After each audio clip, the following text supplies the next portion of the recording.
Hello friends, તમારું સ્વાગત છે મારી ચેનલમાં। આજે આપણે બનાવીશું ચોકલેટ કેક અને સાથે બનાવીશું કપ કેક પણ। તો ચલો બનાવવાનું સ્ટાર્ટ કરીએ। તો તવીને આપણે ગરમ કરવા મૂકી દીધી છે ઢાંકીને અને અંદર સ્ટેન્ડ મૂકીને। અને અહીંયા આપણે કેક માટે એક 6 ઇંચનું મોલ્ડ લઈ લીધું છે અને તેમાં આપણે આ ઓળીનું બાજુનું પેપર કટ કરીને લગાવી દીધું છે અને સાઈડ પર આપણે તેલથી ગ્રીસ કરી લેશું। હવે આપણે એક બાઉલ લઈ લેશું અને એમાં આપણે 1 કપ ભરીને ચોકલેટનું પ્રીમિક્સ એડ કરી દઈશું અને એની સામે આપણે 1/4 કપ પાણી લેશું। તો થોડું થોડું પાણી એડ કરતા જશું અને આપણે મિક્સ કરતા જશું। એકી સાથે પાણી એડ નહીં કરવાનું, નહીં તો તમારું બેટર થોડું ઢીલું થઈ જશે। તો થોડું થોડું પાણી એડ કરીને આપણે આવી રીતના એને મિક્સ કરતા જશું અને જ્યારે તમે મિક્સ કરો ને ત્યારે વિસ્કર જ લેવાનું। તો હવે આપણે આ 1/4 કપ પાણી અંદર એડ કરી દીધું છે અને 5 મિનિટ જેવું આપણે એને ફેટી લેશું।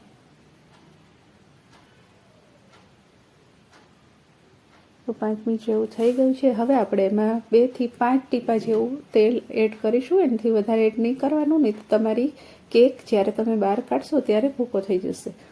અને હવે સરસ મજાનું મિક્સ કરી લેશું। તો હજી આપણને થોડું જાડું લાગે છે તો આપણે 1 ચમચી બીજું ઉપરથી પાણી લીધું છે। તો 1/4 કપ અને બીજી 1 ચમચી એટલું પાણી આપણે કુલ અહીંયા જોયું હતું।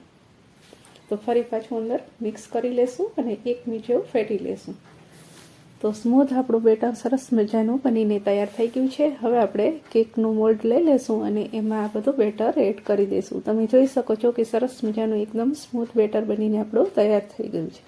અને હવે 2-3 વાર આપણે મોલ્ડને ટેપ ટેપ કરીને આપણે એને તવીમાં મૂકી દઈશું।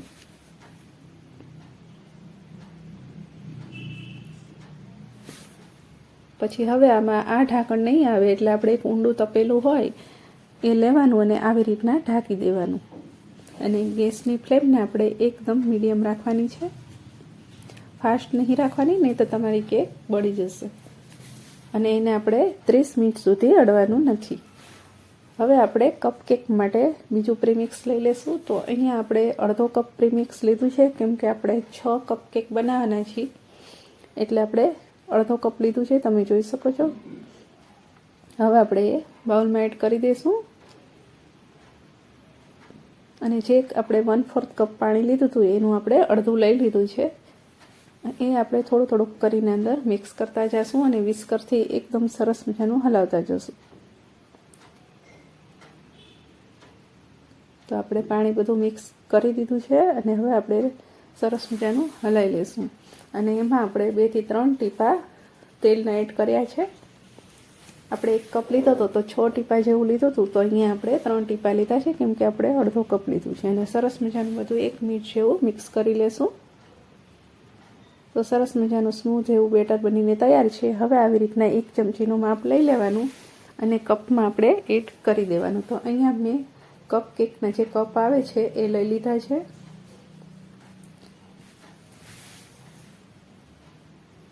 આ માઇક્રોવેવ સેફ નથી, આને તમે તવીમાં કે એમ જ કરી શકો।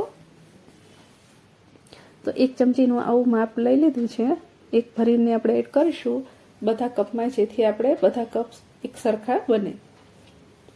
તો 6 કપ આપણા સરસ મજાના ભરાઈ ગયા છે અને તમે જોઈ શકો છો કે બાઉલ આપણું ખાલી છે, એકદમ એક્ઝેક્ટ માપ આપણે આવી ગયું છે। તો હવે આપણે આપણે ઢોસાનો તવો આવે એ મીડિયમ ફ્લેમ પર રાખી દઈશું, એકદમ ધીમી ફ્લેમ પર। અને એને હાઈટ આપવા માટે મેં અહીંયા ડીશ રાખી છે, તમારી પાસે કોઈ સ્ટેન્ડ હોય જારીવાળું તો તે પણ રાખી શકો। અને બધા કપ આપણે એમાં એવી રીતના મૂકવાના કે થોડી થોડી વચમાં ગેપ રહે અને તેને પણ તેની ઉપર થોડોક જગ્યા રહે એવું ઢાંકણ એને પણ ઢાંકવાનું। તો એ મેં મોટો એકદમ વાટકો લઈ લીધો છે અને એને ઢાંકી દીધો છે। તેને પણ આપણે 25 મિનિટ અડવાનું નથી। તો અહીંયા આપણો કેકનો ટાઈમ થઈ ગયો છે અને આપણે ખોલી લીધું છે અને તમે જોઈ શકો છો કે આપણું ચપ્પુ એકદમ ક્લીન આવ્યું છે। તો કેક આપણી એકદમ બનીને તૈયાર છે અને તમે જોઈ શકો છો કે સરસ ફૂલાઈ ગઈ છે અને એને આપણે ઠંડી થવા સાઈડ પર મૂકીશું। અને આપણે અહીંયા ચોકલેટ લીધી છે એને આપણે ક્રશ કરી લેશું। તો અહીંયા ડાર્ક ચોકલેટ જે આવે છે કમ્પાઉન્ડ એ મેં લીધું છે। તો 1 ટુકડો મોટો લીધો છે એને આપણે ક્રશ કરી લીધું છે। એમાં મેં 5 ચમચી દૂધ નાખ્યું છે અને એક વાસણમાં પાણી ભરીને આપણે એની ઉપર આ બાઉલ મૂક્યું છે, જેથી એની વરાળથી આપણી ચોકલેટ મેલ્ટ થઈ જાય. તો તમે જોઈ શકો છો કે સરસ મજાનું ઉપરનું ટ્રફલ બનીને તૈયાર થઈ ગયું છે. તો તેને પણ આપણે ઠંડુ થવા મૂકીશું. તો હવે નીચે ઉતારી લેશું.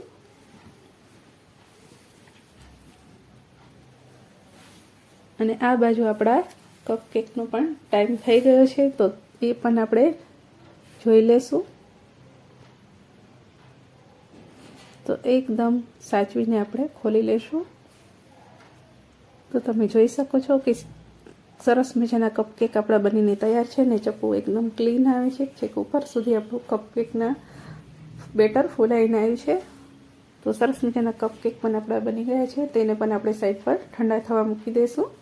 કેમ કે જ્યારે આ ગરમ હોય ત્યારે તેમાં કોઈ પણ વસ્તુ એડ નહીં કરવાની. તો હવે કેક આપણી ઠંડી થઈ ગઈ છે, એને આપણે કાઢી લેશું. તમે જોઈ શકો છો કે અટ્ટાની સાથે જ નીકળી ગઈ અને આપણું મોલ્ડ એકદમ ક્લીન આવ્યું છે. તો હવે આપણે આના 2 પીસીસ કરી લેશું. તો એકદમ જાળીદાર કેક બનીને આપણી તૈયાર છે, એકદમ પરફેક્ટ. તો હવે આ બંને કેકને સાઈડ પર મૂકીશું અને એક બાઉલ લઈ લેશું. અને હવે આપણે ફ્રીજમાંથી ક્રીમ કાઢી લેશું. તો જ્યારે તમે ક્રીમનો યુઝ કરો ત્યારે એકદમ ચિલ્ડ હોય એવી જ લેવાની, અને જ્યારે ફ્રીજમાંથી કાઢો એટલે તરત જ આવી રીતના 2-3 વાર શેક કરી લેવાનું, જેથી અંદર આઈસ ક્રિસ્ટલ હોય તો એ અંદર મેલ્ટ થઈ જાય. અને પછી ઢાંકણ ખોલીને આપણે લઈ લેશું. તો આપણે 1 કપ જેટલી ક્રીમ લઈશું. તો આપણે કપકેકની ક્રીમ પણ આમાં જ લઈ લીધી છે, કેમકે એની સાથે જ વીટ થઈ જાય. તો આપણે બધી ક્રીમને આવી રીતના સ્પેચ્યુલાની મદદથી બધી કાઢી લેશું અને એક બીટર લેશું, એનાથી આપણે સરસ મજાની એને બીટ કરી લેશું. જ્યારે તમે કાઢો ત્યારે એને 2 મિનિટ જેવું આવી રીતના ચલાવી લેવાનું. પહેલાં આપણે 30 સેકન્ડ આપણે ચલાવીશું અને ફરી પાછું રોકાઈને ફરી 30 સેકન્ડ ચલાવીશું, એટલે કુલ આપણે 1 મિનિટ જેવું ફેરવશું. આ ક્રીમને જ્યારે તમે બીટ કરો ત્યારે એકદમ ફાસ્ટ પર નહીં રાખવાનું, મીડિયમ પર જ કરવાની. તો ક્રીમ આપણી બનીને એકદમ રેડી છે અને ઉપરનું ટ્રફલ પણ આપણું બનીને રેડી છે. તો હવે એક વાટકો લેશું, એમાં આપણે 2 ચમચી જેવું જે ટ્રફલ બનાવ્યું હતું, ચોકલેટ મેલ્ટ કરી હતી, એ લઈ લેશું અને એમાં આપણે 3 ચમચી જેટલું પાણી એડ કરીશું અને એક બાઉલમાં એનું મિશ્રણ આવી રીતના બનાવી લેશું. તો મિશ્રણ આપણું સરસ મજાનું બની ગયું છે. હવે એક બ્રશની મદદથી આપણે આ જે પીસ કર્યા છે કેકના એની ઉપર આપણે શોપિંગ કરીશું. તો જે નીચેનો ભાગ હોય એની ઉપર બહુ વધારે નહીં કરવાનું. હવે આપણે બીજા પર કરી લઈશું. તો બંને પર આપણે સરસ મજાનું થઈ ગયું છે. હવે એક સ્પેચ્યુલાની મદદથી આપણે એની ઉપર ક્રીમ એડ કરીશું અને સ્પ્રેડ કરી લઈશું.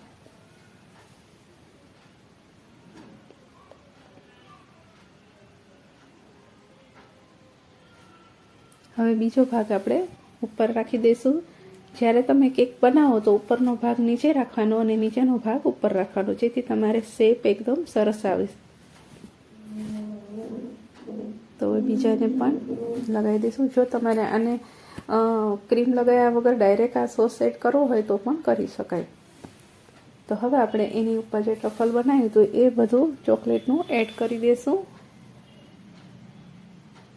અને સાઈડ પર આપણે ક્રીમ લગાવી દઈશું.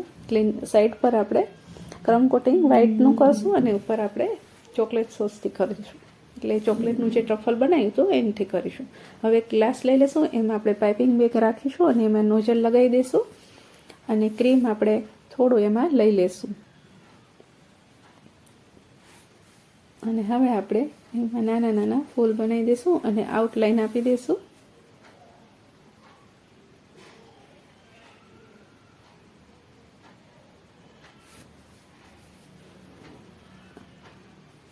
સાઈડ પર આપણે સરસ મજાનું એને લગાવી દઈશું અને આવી રીતના શેપ આપી દઈશું. તો તમે જોઈ શકો છો. હવે ઉપર બીજા પણ ફૂલ બનાવી લેશું.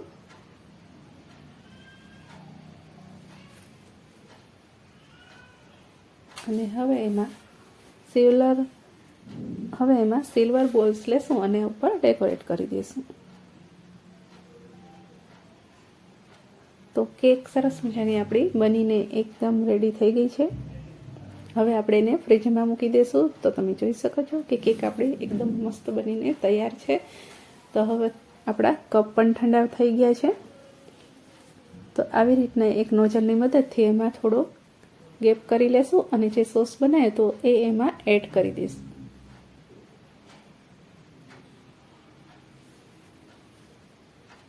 અને પછી આપણે જે ક્રીમ વધી હતી એ થોડી બધી અંદર એડ કરી દઈશું. અને પછી આપણે એને સજાવી લેશું. તો અહીંયા આપણે બર્મિસિલ જે આવે છે ચોકલેટની એ આપણે સ્પ્રિંકલ કરી છે અને બીજા એકદમ રેમ્બો સાઈડ આવે છે એ સ્પ્રિંકલ કર્યા છે. તો સરસ મજાના કપકેક આપણા બનીને રેડી છે. અને કેકને આપણે કટ કરી લેશું. તો એકદમ સ્મૂથ, એકદમ સરસ મજાની બનીને તૈયાર થઈ ગઈ છે. જોતાં જ મોઢામાં પાણી આવી જાય એવી એકદમ ટેસ્ટી બની હતી. તો તમે પણ ઘરે એકવાર આ કપકેક અને કેક બનાવીને ટ્રાય કરજો. તમને આ રેસીપી તો કેક અને કપકેક બનીને રેડી છે. રેસીપી જોયા પછી વિડીયોને એક લાઇક કરી દેજો. ચેનલ પર નવા હોય તો સબસ્ક્રાઈબ કરી દેજો. બેલ આઇકનને દબાવશો રોજ નવા વિડીયો જોવા માટે. તો ફરી મળશું એક નવી રેસીપી સાથે નેક્સ્ટ વિડીયોમાં.